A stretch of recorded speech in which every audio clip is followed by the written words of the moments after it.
have not used machine learning, specifically machine learning algorithm. I have simply used deep learning algorithms. Yeah, deep learning models. Yes, it was a hybrid approach, right? So I integrated two already pre-trained models. Those were pre-trained on ImageNet database. So I basically took those and just removed the classification head of those and used the convolution base. Your project accuracy is 96.8. 81%. So is there any other technique to increase this accuracy? Sir, actually I've tried multiple combinations and even single architectures. So the best accuracy that I got was with this combination of the models, Mobile P2 and Action P3. In your slide you mentioned that two things like validation and testing. Yes. So what is the difference between them? Yeah, the difference. Okay, so validation is basically done during the training process. Right? When we are training the process, side by side we are also validating it. But testing is done after the training process. When the training process has been completed, then we provided some completely unseen data, and that is called testing. That is how the model is tested. So are you concerned with some dermatologists regarding this? So this is in future work. We have this plan. We are going to link a dermatologist, a certified dermatologist with this. Because obviously it is an assistive tool, so we are going to need a dermatologist. So we are going to link it inshallah in the future. So this is the only limitation of your project. Is there Yes. any other limitation? Is there any other limitation? The limitations, no.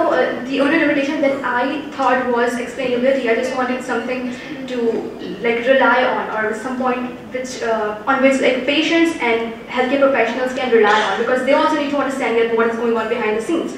So that was a major limitation that I noticed and worked on that. Very good step in the right direction, और आपने validation किया हो जाए, मगर अब आपको real life में लेके चलना है, मगर ये IEEE के लिए भी है कि हम in general बहुत महंगी चीज़ें बाहर से import करते हैं, तो अगर simple सस्ती कोई चीज़ मिल जाए जो आप जिसको दे सकें, even if it has a failure rate of maybe 10%, is still good enough. तो आपको validation अभी करना होगा with the dermatologist. Yes. And it takes a long time and effort. But overall cost क्या आई इससे कभी? There was no as such cost, because the only cost that we included initially was for the GPU, but we just removed that thing by using the resources that are already available. So we use Kaggle's free resources. नहीं, और business case के लिए आपको cost of the cameras and things लेनी पड़ेगी और validation करा लीजिए.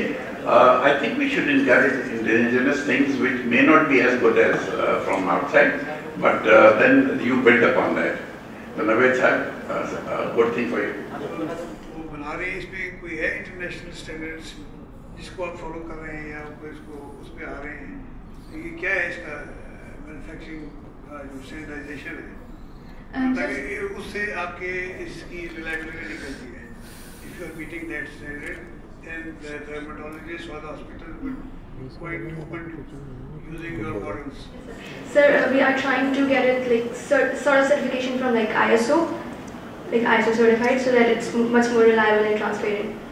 Does not focus on the manufacturing.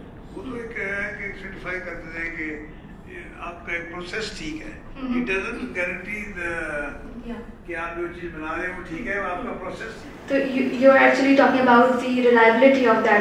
If you go to a dermatologist and this is a new thing, let's not talk of an hospital. Obviously, he will listen to your good presentation, but then he will also feel. Yes, so that is why I mentioned that it is just meant for assistance. We cannot completely leave the decision on this model, and for the reliability, we have to link a dermatologist with it, which is going to confirm the decision that it is made. So for now, we are just not leaving the entire decision on the model. It's just for the assistive purpose. इसके अंदर जो अभी आप images use कर रहे हैं, वो data set से use कर रहे हैं या actual practical आपने photographs ली हैं of patients और उनको उस पे apply किया है इसको? Sir, I've used imaging, the result of imaging skin collaboration, which is a global repository for high quality telescopic images. So I use that. वो तो हुआ हो और उसी की तस्वीर आपने दोबारा से लेकर और उस पे अपना ये सॉफ्टवेयर अप्लाई करके देखा, डायग्नोज किया. Do you come up with the same diagnosis as the disease with that particular patient which is known? Have you tried that? Sir, since I have not linked to a dermatologist yet, not even a hospital, but I got some images, some extra images from internet, and I tried putting those images in that model and got the prediction. अब शायद इस तरह से apply होते हैं कि when you take an image the image size, the image resolution, the lighting, there are certain standards that have to be followed for that image which you take and then you apply your algorithm on it. Unless you meet those standards of the image, you will not be able to apply that. So there are certain standards which need to be taken care of. This is what he's referring to. Sir, since as far as it's about the image size or the resolution, then it is going to be automatically resized because our model expects the size of 224 into 224. So when we put an image or enter an image, it automatically resizes it. But you have to have a minimum resolution for the camera, whatever equipment that you use. Basically, we don't want to discourage you. मगर आपकी next stage ये है कि आप hospitals में या कहीं करें और ये बिल्कुल सही कह रहे हैं कि आपको स्टैंडर्डाइजेशन करना पड़ता है और उससे आपका डेटा सेट भी इम्प्रूव होता है। एक क्वेश्चन है, आपने कितने डेटा सेट्स के ऊपर अपने प्रोग्राम को टेस्ट किया है या इनपुट किया है जो रिकग्नाइज करें? I've used 2 datasets. Initially, I was using another dataset which was not from an authentic source.